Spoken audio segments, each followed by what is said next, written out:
Hello, neighbor. I'm Robert Burns, and welcome once again to another edition of Sound Off Louisiana. I am joined once again by Miss Belinda Parker Brown. She has been a guest on Sound Off Louisiana on about 3 occasions now, whether it be by live, as we are this time, or by Zoom video, as it was about 3 weeks ago when we did a feature. We are just returning from a gathering at the Angola State Penitentiary in Louisiana. There was a crowd of about, I would estimate, about 200 folk there. They had a number of speakers, and we're going to give you each individual one as part of this presentation. And they had a number of issues that they wanted to voice. Chief among them is something you've seen Miss Belinda Brown reference in the past, and that being the COVID-19 situation. In fact, I believe it was Donald. I'll have to go back and read the video, but I believe it was Donald, the chief organizer of this function, who had said that he had spent time, and if I have the wrong individual, please forgive me, but I'm pretty sure it was Donald. And he said they have a section of it called Death Row. And he said, but given the current conditions, it doesn't matter where you are assigned to be within that prison. He said every single prisoner in Angola is presently on death row as a result of the COVID-19 situation and the close living conditions and so forth. So I'm going to let Miss Belinda Parker Brown now take over and advise about the gathering that was held today and update all of our audience on where things stand on that. You know that this is a significant time in history for us as Americans, especially African American people, Juneteenth. And the visit at our Angola State Prison was very critical to how slavery is still alive and well here in the state of Louisiana. And you know, we want to just let the world know that we want you all to feel us. Not only that we want you to feel us, we want you to know what's happening here in Louisiana is wrong. It is wrong. It is terribly wrong. You know, the issue that we have right now, like Brother Robert just said, on the top of our quest is the non-unanimous jury. The highest court in the land, none other than the United States Supreme Court, have ruled that Louisiana was wrong. They were wrong for over 120 years. But I want the world to know what this issue is really about. The non-unanimous jury is about people in their official capacity that have manufactured, let me take this mask off, that have manufactured wrongful convictions, specifically targeting African American males, which have, you know, I want people to know that this is, you know, was a human rights and a civil rights violation. You know, Ramos versus sued Louisiana, and Louisiana lost badly. They lost bad. And Louisiana was caught red-handed with their draws down. And Louisiana, the state of Louisiana want the people to chase the rabbit. They want us to drink the juice. But Louisiana is trying, while they're trying to figure out how to cover up what Louisiana did was criminal. It was criminal, people. And we are here to say that this is a civil rights issue. Criminal acts that Louisiana did.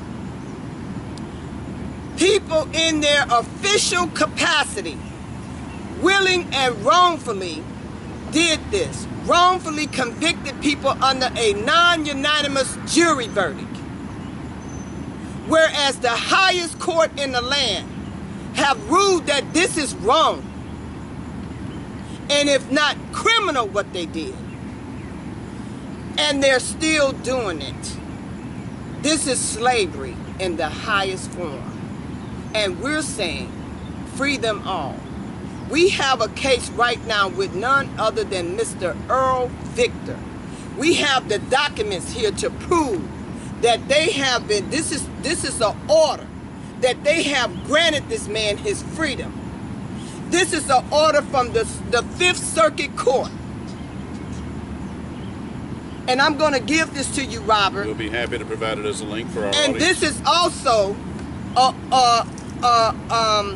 a motion to vacate the sentences, a motion for arrest of judgment, a motion to quash the indictment that have all been granted and ordered by the Louisiana courts, the 40th District Court and the First Circuit Court and the Louisiana Supreme Court have all ruled that this is an innocent man and that the Department of Correction do not have a right to hold him there. So now what we're saying, in wake of this deadly COVID-19 that's spreading like a wildfire inside of these prisons and jails, we have innocent people that are being held there. And it is wrong what they're doing. Because no one have been convicted to death to the coronavirus.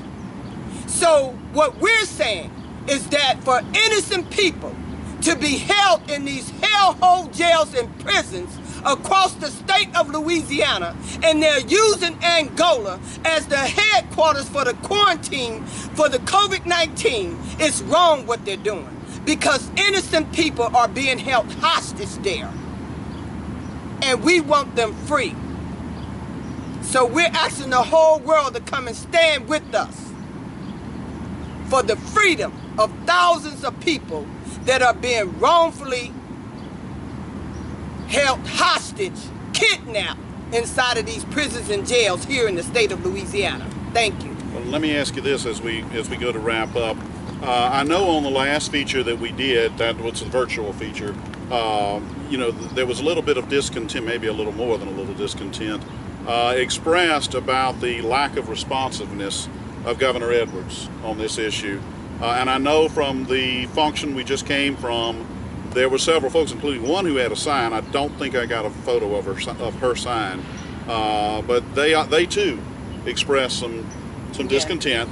Can you update us? Yeah, there is a bad taste in the mouth of the people against our leadership, especially our governor, Governor John Bell Edwards. We have challenged him on several occasions. We have written letters. We have given him our position statement that he is obliged to use his powers to have a controlled evacuation in wake of the COVID-19 to reduce the prison population. Because this is a pandemic, people. This is a disaster. And what LUI, Louisiana United, have done is wrote the governor on several occasions, pleading with him to use his executive administrative powers to order a controlled evacuation so that we can reduce the prison population, so that people can be able to have the proper medical treatment and practice social distance according to the law.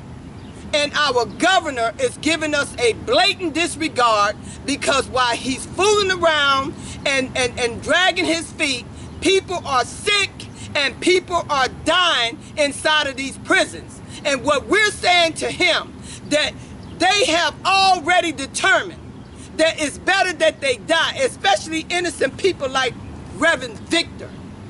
This is wrong, people. And the governor, somebody is going to be responsible for how they is handling this whole matter in regards to the COVID-19 inside of our prisons and jails across the state of Louisiana. And we are not leaving it up to the responsibility of the Department of Corrections and all the other auxiliaries that are a part of, whatever reason that the governor thinks that the people are going to just listen to whatever they say, when we know for a fact that they lying to us, because the stories that are coming outside of the prisons and outside of the jails is different from what they're telling us.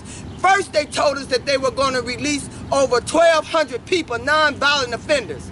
The last I heard, they have released under 100.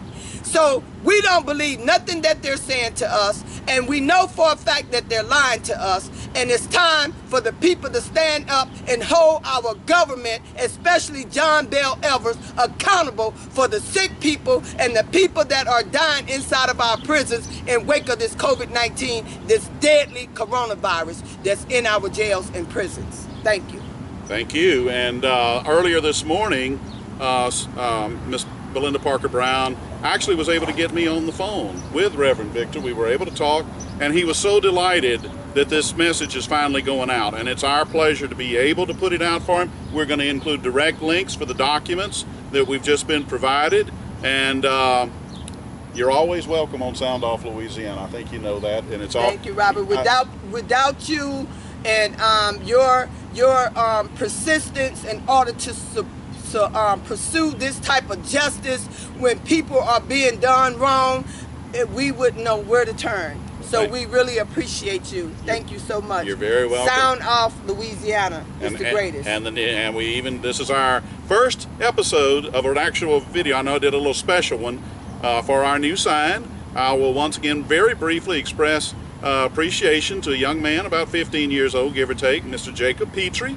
I think everyone would agree he's talented, and I plan to have this, as I said I would, on every feature that we do where we're interviewing someone. So thank you once again, Mr. Petrie, and thank you so much. And I hope everyone has an enjoyable weekend, and stay safe out there.